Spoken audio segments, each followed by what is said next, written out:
scraping paper up and putting it in water, I use my hands to process the paper.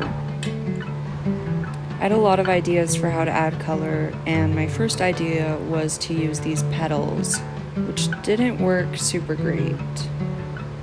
Next, I decided to try scraping off some pastel to see if I could use that to dye the paper, but it sat on the surface of the water instead of really incorporating into the pulp.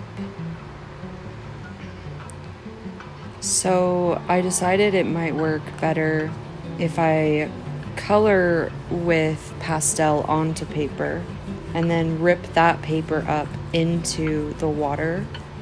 I had a hard time deciding and got a bit carried away.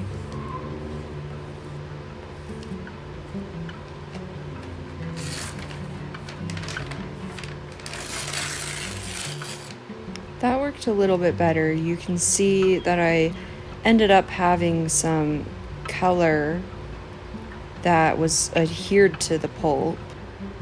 I didn't have a blender for this project, so I thought I would try to mash the pulp up into a finer pulp myself.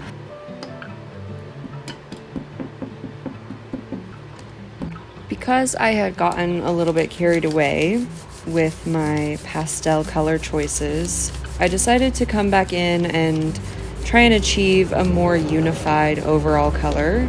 I decided on blue. Something that's kind of fun about making paper is that you can really use any paper. You can use paper that is important or special in some way. You could use paper that you would rather never look at again and burn like old homework. Tearing it up is kind of a fun way to get out some old energy.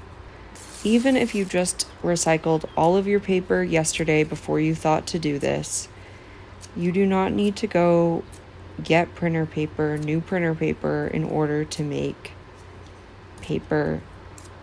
You will find paper. It's around. So the next thing I did to add color was I decided to use this tube of watercolor. And I love this watercolor paint because it's this blue paint with some sheen and iridescence to it.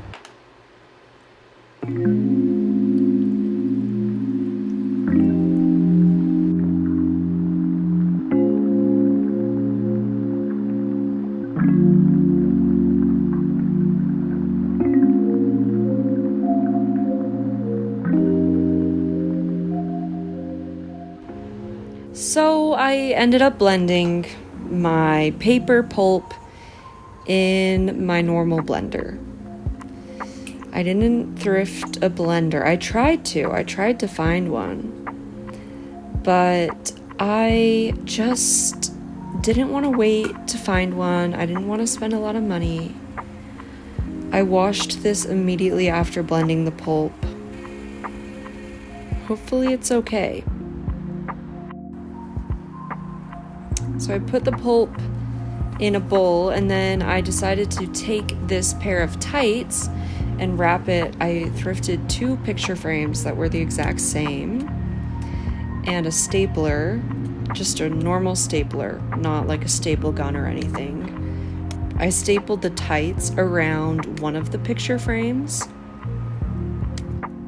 I had to pull it pretty taut, and I had to do... The first time I did it, it was too loose, so I had to pull it and staple it again. So do it more taut than you think, then you can cut off the excess. To make the paper, I decided to take a handful of the pulp and swish it around in my bucket of water. I think the thing that is really important when you do this is to keep the water moving. Don't let the pulp settle. Every time before you put the screen in, move the water around to make sure the pulp is distributed. I think the first time I did this, I kind of just wanted to feel what the pulp was like on my DIY screen. So I ended up just sort of letting that attempt go back into the water. And I tried again. I moved my screen around in the water and gently pulled it up. And you can let it drain for a second. I don't know which one is the mold and which one is the decal, actually, now that I'm thinking about it. But you pull one of them off. You pull the one that doesn't have the screen off of the one that does have the screen. Maybe you can see that the footage here is different. I was having technical difficulties with my camcorder and ended up switching to my iPhone. So once you pull the frame off of the frame with the screen, you flip the frame with the screen upside down on a cloth and sponge off the excess water on the underside. Then you can gently lift it up, and this is kind of interesting because it's almost like it lifts off the sidewalk first and then off the screen. As you can see, I got a little bit that didn't come off, and that's kind of how this works. It's kind of a learning process. So I just basically did this a bunch of times, and then I let these dry on these big white cloths.